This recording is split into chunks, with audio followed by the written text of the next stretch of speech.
Next. Ooh, another one. Question from the staff. 급하게 생각난 게 있는데 미국은 진짜 밤에 위험한가요? Absolutely. But not just at night. Truthfully, all the time. Definitely more so for females. Females are more targeted. But I didn't realize how dangerous it was until I lived in safe countries for such a long time. Yeah.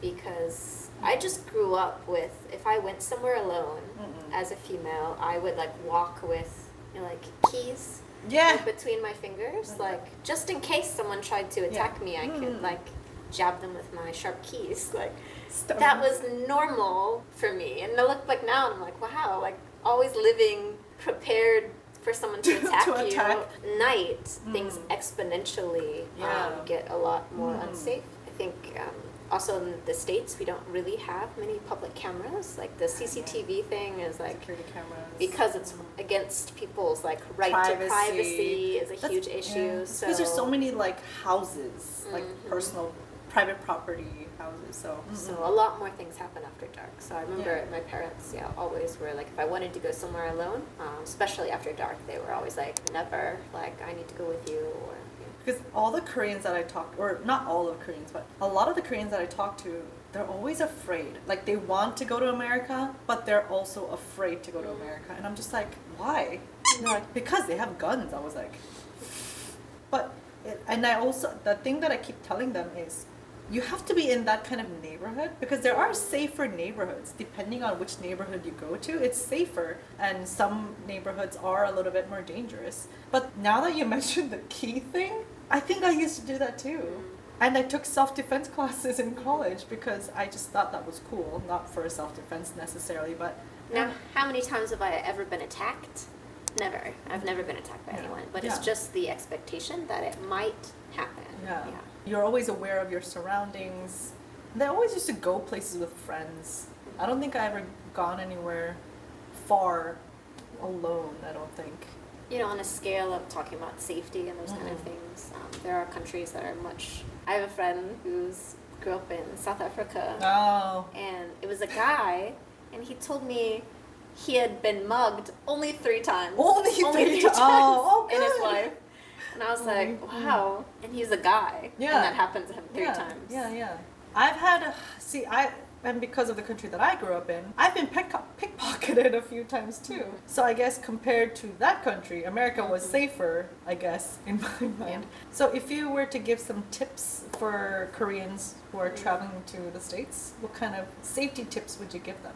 Definitely research the area that you're staying in. Just like you were saying before, it's not that everywhere is unsafe. There's just, like, every city has kind of some areas that are sketchy, a little bit more dangerous, and usually they're downtown, honestly.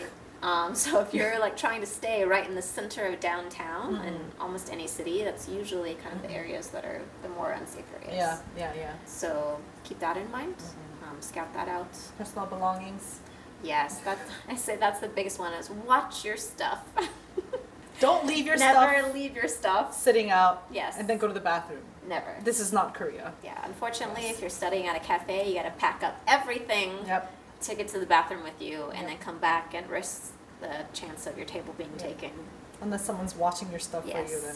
Very inconvenient, but it's the only way. Life. Yeah, in the States, I feel like most places, unless you're in a really big city like New York or Chicago, like pickpocketing is not a big thing. So like it's very rare for someone to take something out of your bag while you're walking down the street. Yeah. But if you are to leave your bag unattended at any moment, high chance. Yeah, probably gonna. And you'll never see your stuff again. I mean, in Korea, if you leave your phone in a taxi, you can get it back pretty easily. But in other countries, even in the States, that's probably not going to be the case. So definitely. Yeah. How do Americans handle invitations and RSVPs for social events? Because Koreans, if you go to weddings, you don't have to RSVP. You just show up, right? Yes. Yeah. But the wedding system is very different. So in the States, weddings are based upon the people who are coming, and often there's a seating arrangement. So there's an actual like seat with for your name. you with your name. Yeah. And they've spent way too much time thinking about who's going to be at your table and who shouldn't sit together. Yeah, they prepared favors for each person, and so you have to RSVP. Otherwise, there won't be a place for you No. or Enough food. enough food. Yeah. Yeah. Some weddings have the buffet kind of style, but not like it is in Korea. Yeah. Still, And specific to your wedding. It's not like a whole bunch of weddings share the one buffet like Korea. It's Yes. like your wedding, your people, your number of people. So usually they'll send out like a save the date quite early. Yeah. And then after that, the invitation will follow.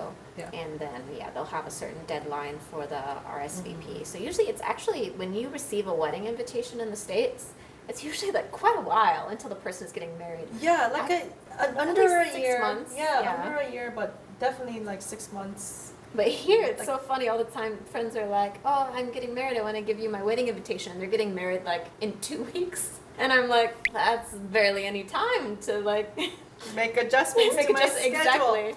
I got a wedding invitation yesterday. Mm-hmm. He's my like childhood friend. It's one of those things like if you can make it, awesome, like you're supporting your friends. But if you can't make it, it's not that big of a deal with the number of people. But in the States, you get like a card, like a physical card.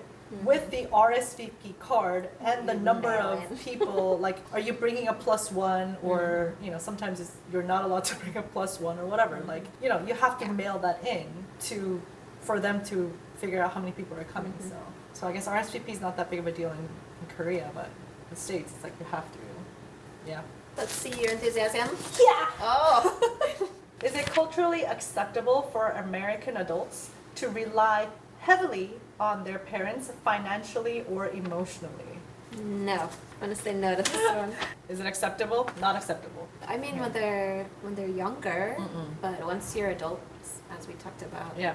once you're 18, your parents owe you nothing. And in some families, parents are like, Yep, you're cut 18, off. Yep, you're bye. done. Yeah. And that is culturally acceptable Yeah. for parents to Cut do you that. off when you're 18. People talk about that all the time, like when they have kids, they're like, yeah, I just gotta support them till they're 18. And then That seems like a pretty normal conversation. there are a lot of parents, I feel like, that are compassionate in the sense of like you get into a little trouble or you need a little extra funds, like once you become an adult, and they'll help you out. But I wouldn't say it's a cultural mandatory thing. No. Like if your parents chose not to support you, that's completely normal and nobody would say that was wrong. In Korea, I feel like that's a little bit hard to do because everything is so expensive regarding housing. So that's a little bit difficult. But How does that tie into the like expectation of the parents when they're older? So like if you older like parents in older? Korea, so like you support your kids so much for so long. So when your parents get to the older age and they need someone to care for them, is there an expectation reversal?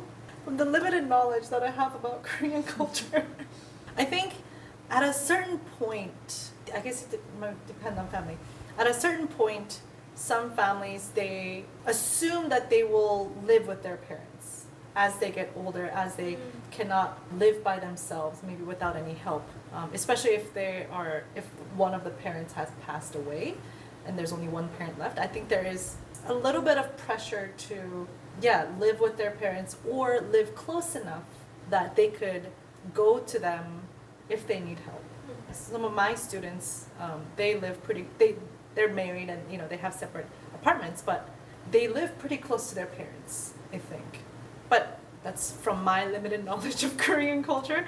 I'm not the best Korean, but that's what I have observed since I've come to Korea. If you watch a lot of like Korean dramas, it's like a 3-generation house where they have the grandparents, the parents, and like the children. That's my knowledge of Korean culture. My students and K-drama, so it's very limited. I'm not really sure. Ask me about American culture. Next time we'll do this interview in reverse. I can share Yeah, you the could- Korean yes, culture yes, and then you can yeah. share the American culture. Yes, I think that'll be good. All right, well, thank you for joining me. My in pleasure. our- Thanks for having me. Yeah, it was always fun. I mean, we have a lot more questions left, so maybe if we have another chance next time, we'll see you another time. That'd be great. Yeah. Any last thing you want to say to our people? I just want to say thank you for watching the video and being interested in learning more about the differences between American and Korean culture. See you next time. Bye.